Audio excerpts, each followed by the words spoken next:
petite vidéo parce qu'il y a beaucoup de gens qui connaissent pas, surtout quand vous achetez un PC portable.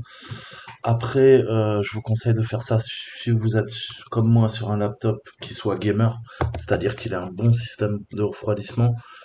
Si vous l'avez modifié et vous l'avez démonté pour installer de la pâte thermique, c'est clairement mieux. Ok, mais allez sur Coderbug, vous allez télécharger la version 4.0 qui va vous permettre de régler tous les réglages au niveau du processeur, la tension, les réglages au niveau de son turbo, hein, de son boost, comme on dit. Vous prenez la version 64 bits, vous la téléchargez, vous l'installez et on arrive là-dessus. Donc je vais faire une brève présentation hein, du logiciel. Qu'est-ce qu'on a ici? On a les cœurs, ok? Donc j'ai 6 cœurs, 12 threads, donc 12 cœurs logiques, enfin 6 cœurs logiques, 6 cœurs physiques. On a quoi? Là, dans le CPU data, vous avez mon processeur, hein, c'est un Coffee Lake en 14 nanomètres. On a les index, le modèle, le stepping, bref, tout ce qui permet d'identifier le processeur. Je peux choisir rapidement entre le mode batterie ou le mode plugin. Laissez-le tout le temps sur le plugin si vous êtes bien naturellement sur une tour. On a les températures. Ok, pour les cœurs, je peux l'agrandir pour tout avoir proprement. Ok, le core parking. Alors voilà, tout se joue là-dessous. Si vous voulez pas vous prendre la tête, déjà vous pouvez voir la distribution au niveau des cœurs. Donc là, ça vous indiquera hein, si clairement bah, il y a un cœur qui chauffe plus que l'autre, il y a un souci. Pareil, si vous voyez qu'un de vos cœurs, eh ben moi ils sont tous à 4 GHz. Si j'en vois qu'il y en a un qui ralentit, c'est qu'il y a un problème. Soit il est en train d'économiser de l'énergie, soit il y a un problème de surconsommation d'électricité, ok, et le processeur s'autorégule, soit il y a un problème de température et il fait ce qu'on appelle du throttling, ok, il va tourner plus lentement pour maintenir la température sous un certain seuil, ok. Donc nous, surtout moi, quand on est sur un PC portable, le but c'est de consommer le moins d'énergie, sinon on va avoir le CC qui va rentrer en action. Concrètement, il y a des puces avec les VRM, hein, les étages d'alimentation, qui donnent le courant à votre processeur sur la carte mère.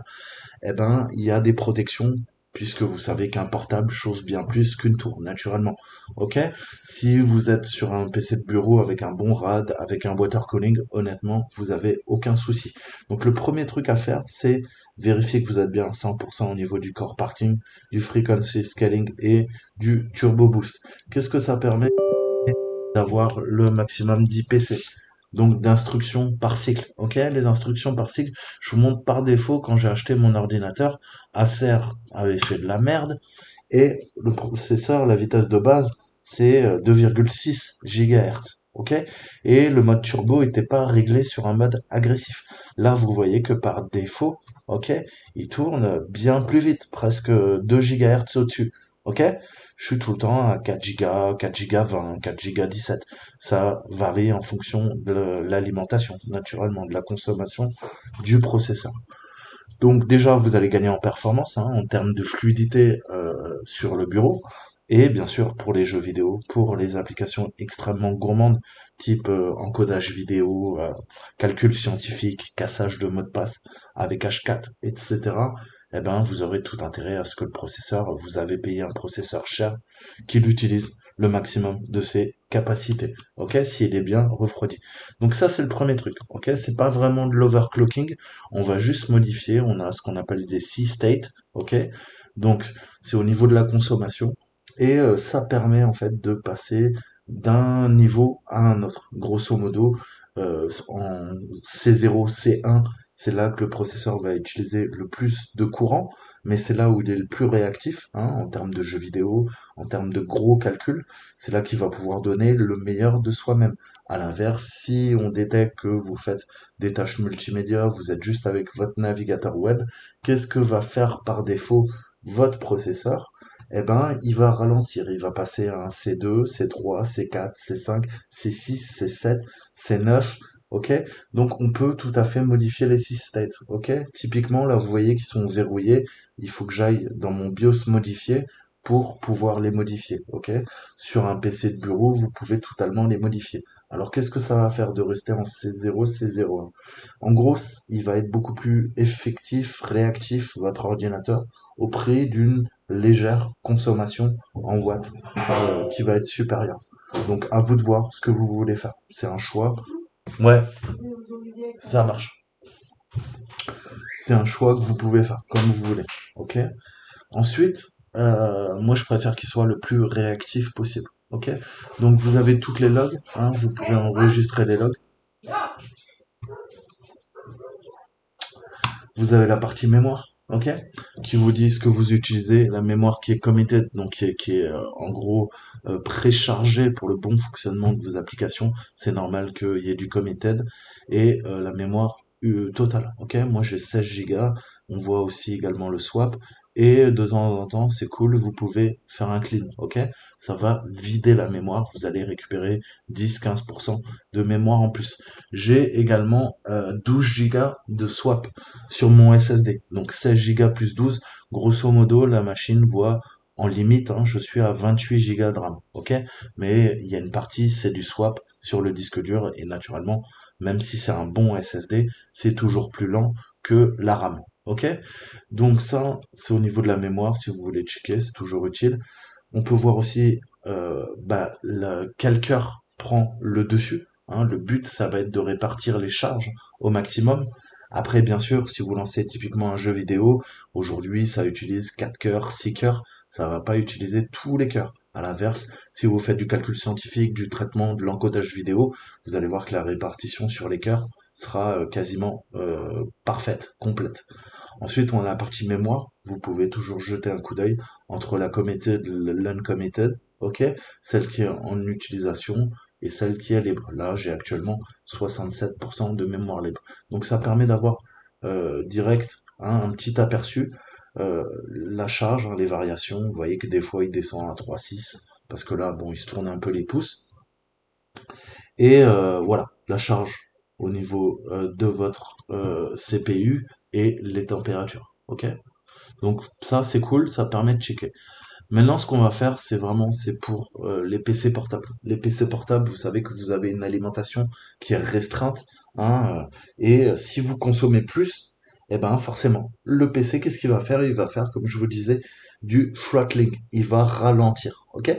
Et le dernier truc qu'on veut quand on joue à un jeu vidéo par exemple, c'est que le PC ralentisse.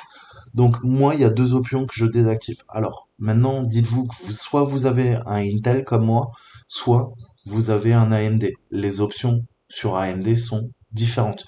Moi, je vous donne les informations pour du Intel, ok? Mais la théorie reste la même. Donc là, on a tous les contrôles, ok? On a tous les contrôles. Vous voyez qu'on peut gérer le turbo, grosso modo. Hein, si vous avez, là, moi j'ai un processeur 12 cœurs. Comment a réglé Intel? Il lui a dit, bah écoute, quand tu utilises les 6 cœurs plus les 6 cœurs logiques, 12 cœurs, eh ben tu vas tourner à 4 GHz, ok? Si jamais tu n'en utilises que 10, eh ben tu vas peut-être tourner à 4,1, ok? T'en utilises que 8, ok? 4 plus 4, bah tu vas tourner à 4,3, 4,4, ok? Et le maximum, c'est quand j'utilise qu'un un ou deux cœurs, ok? Sur les vieux jeux ou quand je fais un peu de rien en fait, hein, limite du traitement vidéo, où je regarde une vidéo, je vais sur le net, là il peut monter à 4,5. Donc ça permet de gérer le ratio. Vous voyez que là, le ratio, je lui ai dit, écoute, là tu vas tourner à 4,5, ok? Donc il y a une virgule, hein, vous dites pas. Donc là déjà, je peux commencer à modifier les réglages euh, du, comment dire, du fabricant d'Intel. Et là, vous voyez que je lui dis, moi, je vais lui dire, écoute, moi, je veux que tout le temps, tu sois le plus proche de 4,5, hein, sans dépasser, bien sûr, les limites de consommation, puisque là, j'ai réécrit une partie du BIOS pour pouvoir contourner les limitations de mon fabricant Acer et d'Intel, ok? C'est une sorte d'overclocking, mais ça, pareil, ça demande des compétences. Tout le monde ne sait pas modifier les BIOS, ok? Pour modifier le CCE. Donc, tout le circuit électrique qui va fournir le courant. Et pour ce faire, j'ai modifié totalement la carte mère en fait, hein. J'ai ajouté des nouveaux dissipateurs thermiques. J'ai mis de la nouvelle pâte thermique, je l'ai passé au métal liquide. Donc c'est vraiment pas un PC classique, ok? Mon PC portable a été totalement modifié. C'est un BIOS custom, c'est un ECC custom, donc théoriquement, j'arrive à tirer 25-30% de plus de mon processeur, ok? Vous pouvez le faire dans le BIOS en overclocker avec un PC Tour, mais sur un PC portable, c'est beaucoup plus compliqué, ok?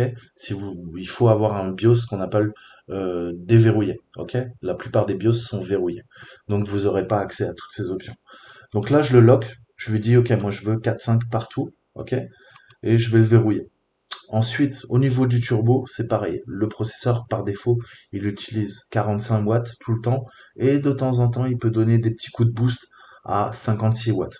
Moi, je lui ai dit, tu mets 100 watts tout le temps, et 75 watts tout le temps, et 100 watts, hein, si tu peux.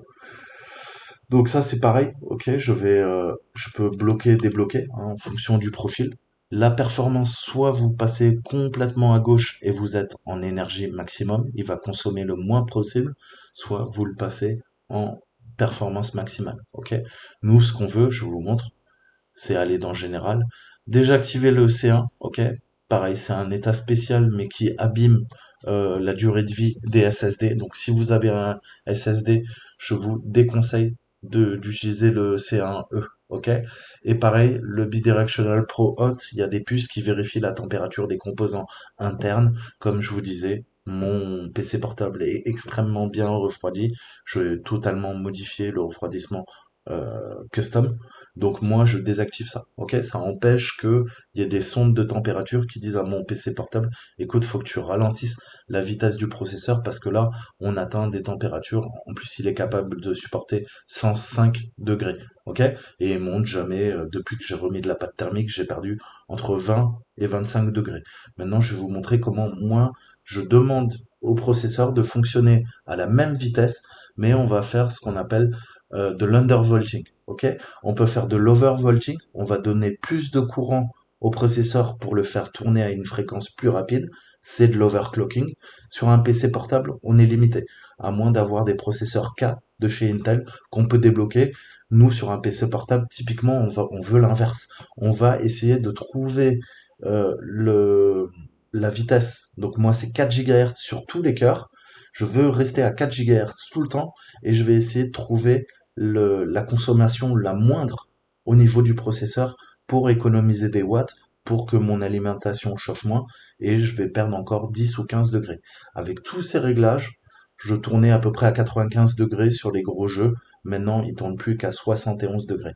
Donc, je vous laisse imaginer les gains en énergie. Et je vous rappelle, en termes physiques, en termes d'électronique, plus vous allez augmenter la chaleur, plus vous allez augmenter le courant d'alimentation, de tension, plus on a un phénomène qui s'appelle l'électromigration.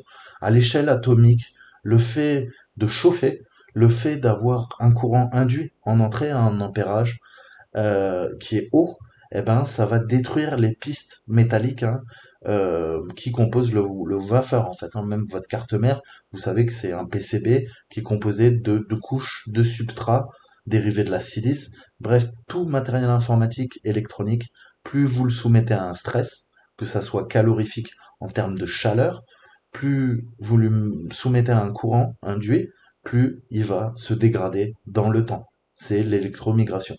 Donc, pour améliorer la longévité de nos composants, il y a deux ennemis qu'on doit combattre, c'est la chaleur et c'est le courant. Et qu'est-ce qui se passe en termes physiques? Plus vous augmentez le courant, plus la chaleur dégagée, hein, en termes calorifiques, c'est ce qu'on appelle le TDP, l'enveloppe thermique, ok, va augmenter de façon exponentielle, hein, à l'échelle du carré. Donc, c'est-à-dire que le moindre variation de courant en entrée peut augmenter de plusieurs, voire de dizaines, de 15 degrés la température du fonctionnement du processeur, de la carte graphique, etc., etc. Donc, on a tout intérêt à faire de l'undervolting pour baisser au maximum la température.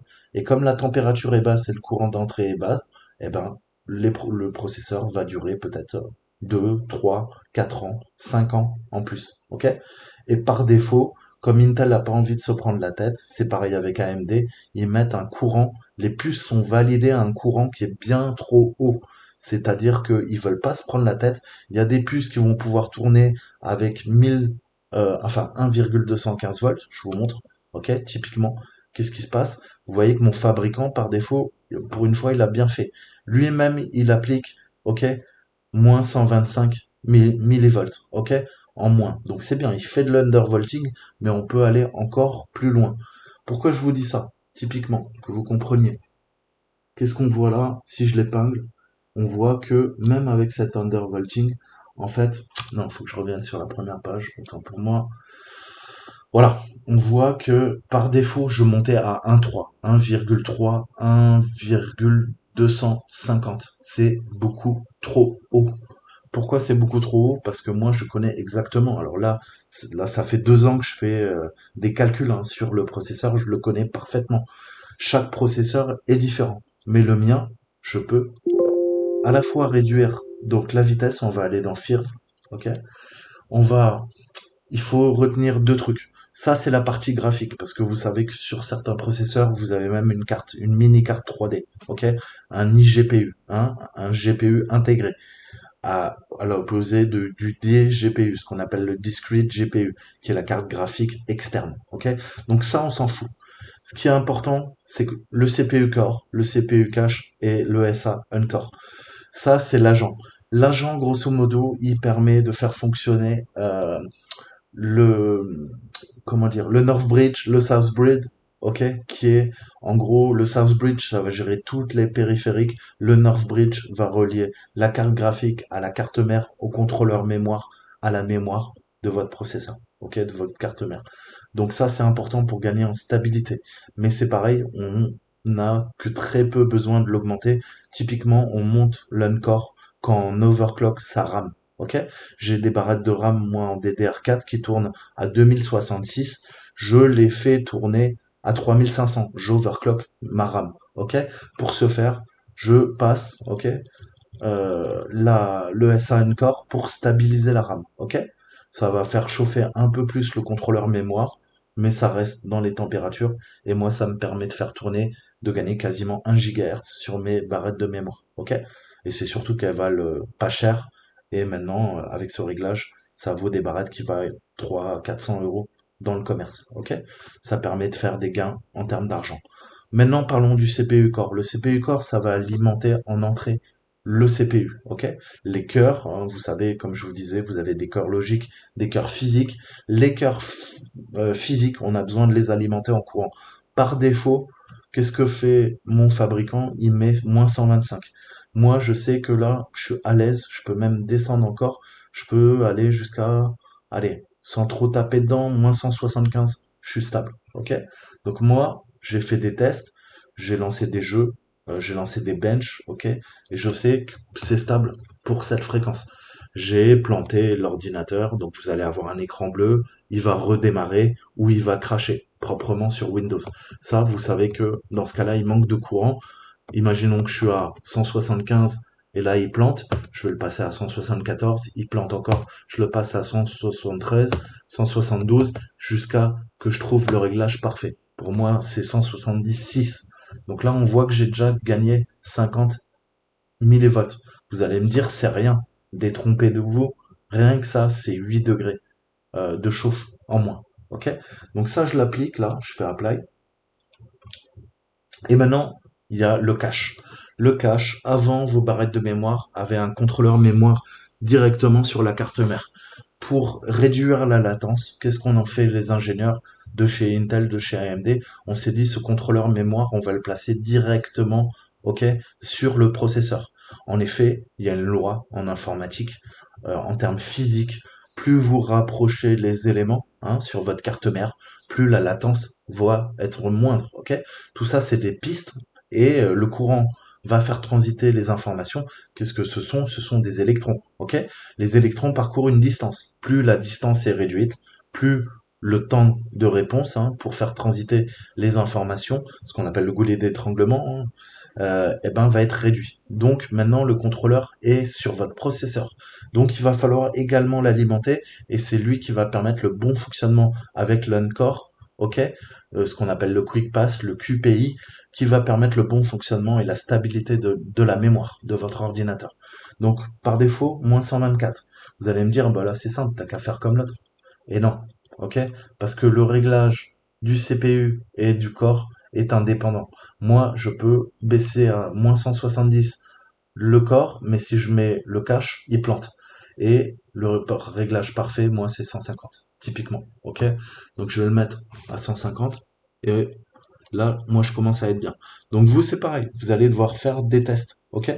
Vous commencez petit et vous descendez de plus en plus. Une fois que ça a planté, ok, vous redémarrez votre ordinateur et vous baissez, baissez, baissez jusqu'à que vous n'ayez plus aucun plantage, ok, qui soit entièrement stable, que vous puissiez laisser votre ordinateur tourner 2 semaines, vous n'avez aucun plantage, tout est stable. Je vous donnerai des logiciels pour tester, hein, comment dire, le CPU, ok, et la stabilité. Et là, comme je vous disais, moi, ce que je vais faire, je vais le passer à 150, et là, j'ai mes réglages qui sont plutôt bons, ok. Je vais faire Apply, et à chaque fois, il me dit, eh ben, écoute, là, tu changes hein, le voltage. Avant, il était à moins 124, maintenant, tu le mets à moins 150. Fais attention. Tu es sûr? Oui. Ok. Donc là, on commence à être bien. Je vais repasser maintenant dans Speed Shift. Vous allez voir que par défaut, moi par défaut, mon processeur, même avec le mode d'alimentation performance dans, dans Windows 10, j'étais en energy saving. Ok? Donc le premier truc à faire, moi, bah, c'est de passer à fond. Ok? Je veux 100% de performance. Pareil, en Desire Performance, lui, il était à 4 GHz. Ok? C'est pour ça que mon processeur ralentissait et le fabricant avait décidé de le mettre à 2,6 en minimum. Bah là, je lui dis non, non, je veux qu'il soit à 4,5 quasiment tout le temps. Et si jamais il est entre 4 et 4,5, c'est que bah, il consomme trop de courant, donc il s'autorégule, ok? Et s'il tourne un peu moins, à la limite, je vais gagner quelques degrés. C'est pas très grave. Dans le meilleur des cas, je sais que je pourrais toujours atteindre sur 2 cœurs 4,5 GHz. Ok? Donc ça, c'est bien réglé. Le turbo, comme je vous disais, vous pouvez vous amuser avec le turbo power limit pour voir si vous gagnez sur un PC portable. C'est exactement pareil sur un PC tour. Vous allez octroyer plus de courant. Il n'y a aucun risque. Mais par contre, ça va se ressentir sur votre facture d'électricité.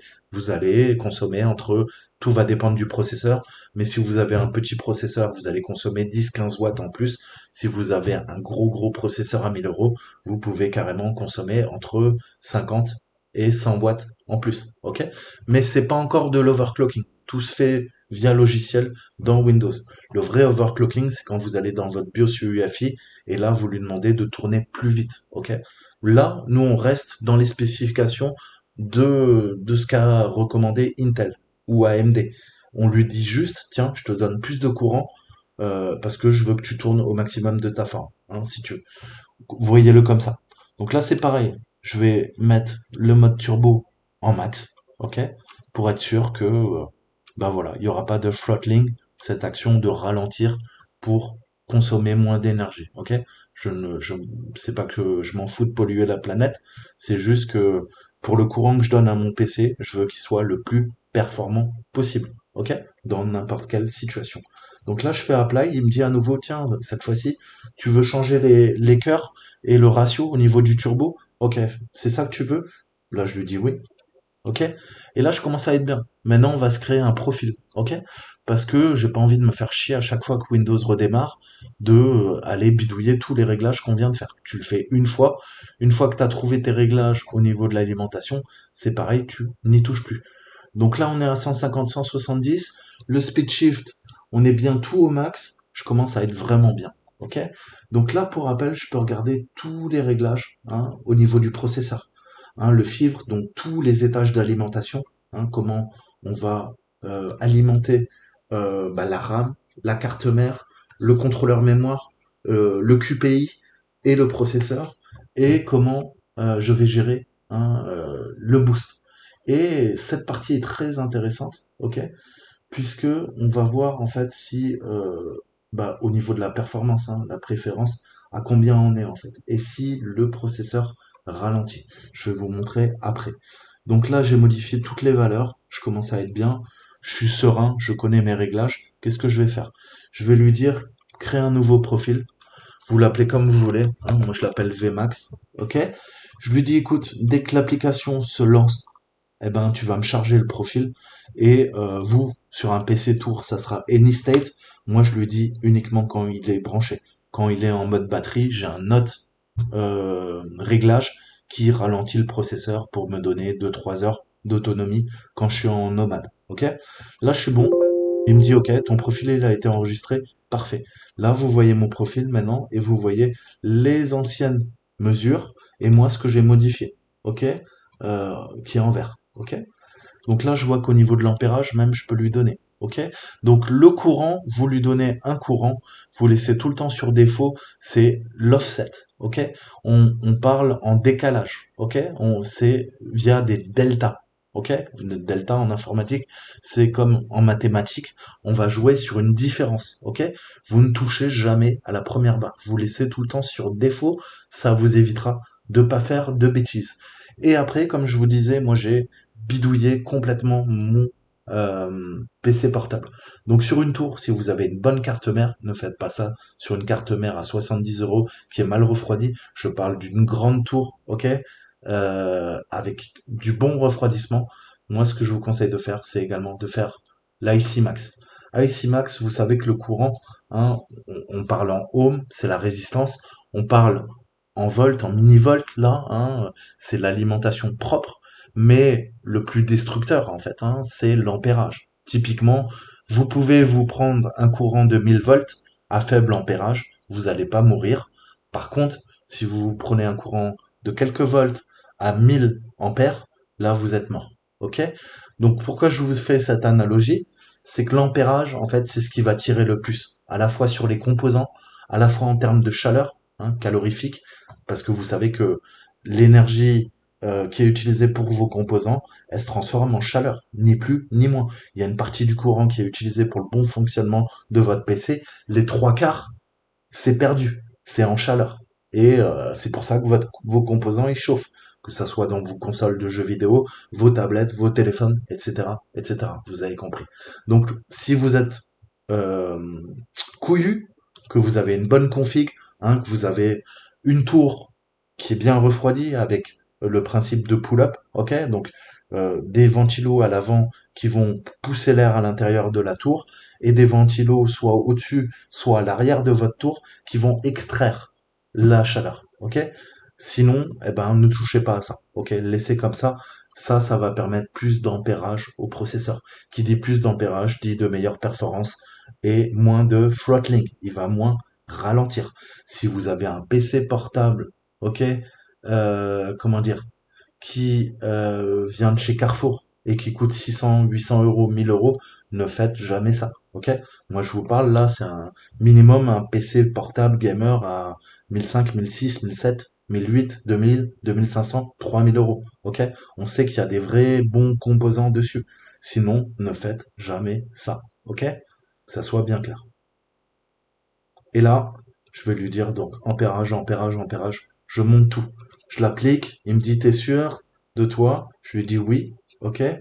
Et maintenant, on va revenir au profil et je vais réécrire dans le profil. Ok. Donc le meilleur moyen, c'est de le supprimer. Ça, vous êtes sûr que ça enregistre bien. Vous faites un nouveau profil, vous le réécrivez. Vmax. Ok. Plugin. Save. Save. Apply. Ok. Apply. Yes. Yes. C'est réglé. Donc j'aurais pu vous expliquer ça en 5 minutes, j'ai essayé de bien vous expliquer. Ok? Donc là, on voit que maintenant, quelle est la différence? Eh ben, ça déjà, vous pouvez le mettre où vous voulez, hein, vous l'épinglez. Ça permet de vérifier tout le temps la mémoire que vous avez et la consommation hein, de votre RAM, de votre processeur, la vitesse hein, et l'utilisation, la température. Ça, si vous en voulez pas, vous faites ça, vous le fermez. À chaque fois que vous passez là-dessus, vous voyez, ça s'affiche. Si vous voulez aller sur l'outil, c'est pas très grave.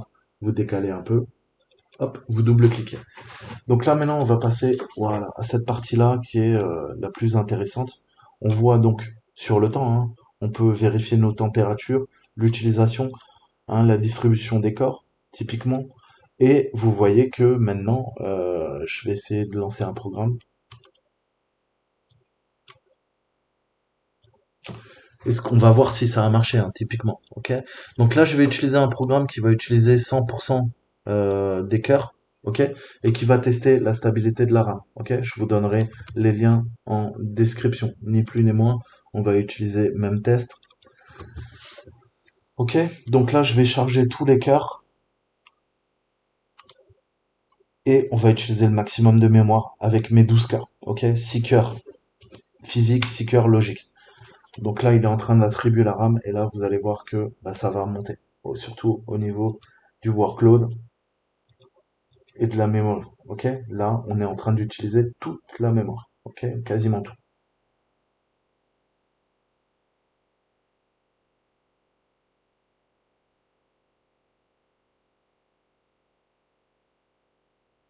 Ok, donc ça fait des tests. Hein, ça utilise toute la RAM pour voir que c'est bien ça. Typiquement, on va faire tourner le logiciel pour s'assurer que les réglages qu'on vient de faire sont pas foireux. Le but, c'est qu'il va falloir aller dans le DDR4, il va falloir ce que je vous le S et l'un là. Alors, je vais le stopper.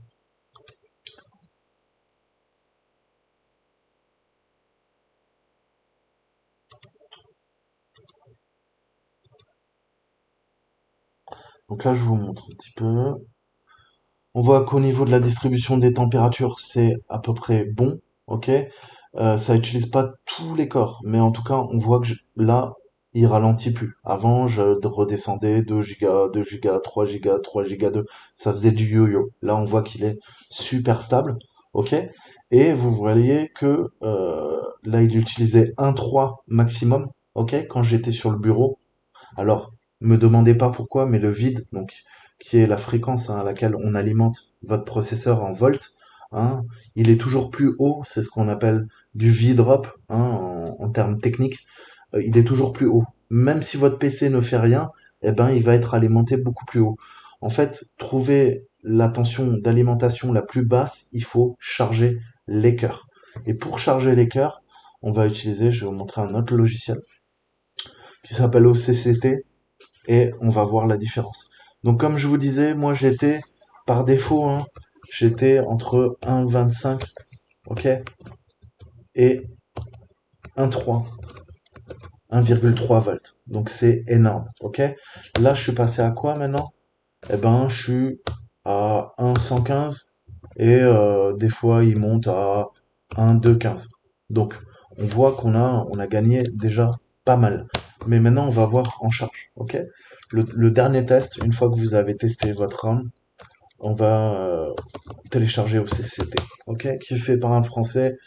Donc ça, c'est un logiciel qui permet d'overclocker. C'est pareil, si vous avez un mauvais PC portable, si vous avez une mauvaise tour qui est mal refroidie, surtout ne lancez jamais ce logiciel. C'est ce qu'on appelle un power virus. Power virus, c'est bien son nom. C'est une forme de virus qui va charger à 100% comme va le faire aucun logiciel. Ok? Ni aucun logiciel de crack, ni aucun logiciel scientifique, ni aucun jeu vidéo. C'est vraiment, ça va le stresser au maximum. Ok? Donc, faites-le en connaissance de cause. Si vous détruisez votre matériel informatique et qui part en fumée, je n'y suis pour rien. Je vous aurais prévenu. Moi, je vais le télécharger. Et vous inquiétez pas, on appelle ça un power virus, mais ce logiciel est utilisé dans toutes les compétitions d'overclocking. Ok? Ça fait fou. Le premier PC que j'ai overclocké, c'était en 1993. Ok? On est en 2021. Donc j'ai un petit peu d'expérience. Je sais de quoi je parle. Donc on va se le récupérer, s'il veut bien. Je sais pas ce qu'il faut. On va se l'installer.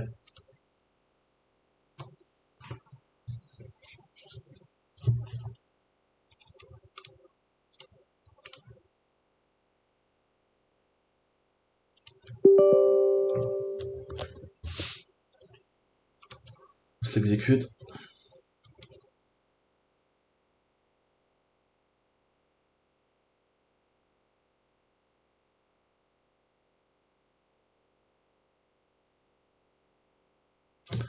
Donc là, je suis désolé, hein, je vais mettre les ventilos à fond. Moi, c'est un PC portable. Sinon, ça va être mode barbecue. Donc, désolé pour le bruit, mais l'intelligence artificielle de Nvidia va faire le taf, j'espère.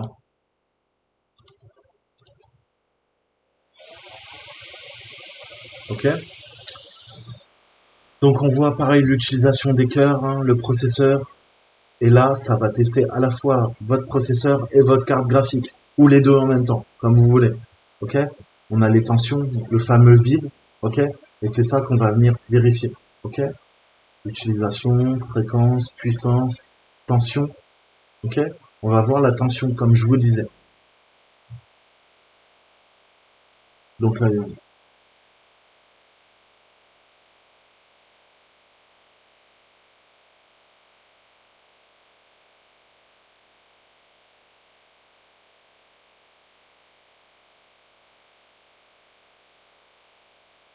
ok?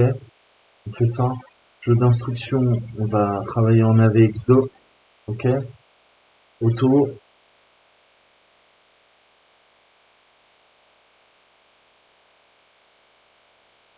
test mémoire, vous pouvez également tester. Ok? Tester l'impact, là ça va être la chaleur vraiment. C'est le logiciel l'impact, c'est le logiciel utilisé par Intel pour valider les processeurs quand ils sortent d'usine. Ok? Vous pouvez saturer la VRAM, hein, et voir si votre carte 3D au fil du temps n'est pas abîmée. Pareil, power, hein, faire chauffer au maximum. Partie monitoring, nous on va se faire un CPU là. Et on va voir la tension, comme je vous disais. D'habitude je suis à 1,3, vous voyez que ça baisse, on va lancer.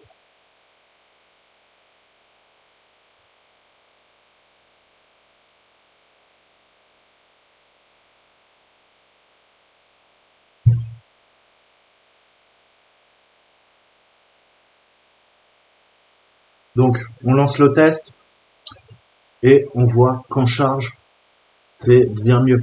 Ok? De 1,3, on stagne, on est à peu près à 1,43. Donc c'est plutôt cool. Ok? J'ai gagné 150 milliwatts. C'est à peu près les réglages qu'on a définis. Et moi, ça me fait gagner énormément. D'habitude, là, je serais déjà à 90, 95 degrés. Ok? Je vous rappelle que c'est un PC portable qui fait 1 centimètre d'épaisseur. Ok? Donc c'est vraiment bien. J'ai gagné en puissance, j'ai gagné en performance. Et naturellement, quand je mets pas les ventilateurs à fond, eh ben, j'ai gagné en silence. Ok? Donc là, le test, typiquement, on le lance minimum 1 heure et ça va venir tester la stabilité, ok, de votre processeur. Si c'est le cas, eh ben, vous aurez gagné sur tous les plans. Il chauffera moins, il consommera bien, il durera plus longtemps et votre PC sera plus performant. Voilà, je vous dis à bientôt. Ciao, ciao.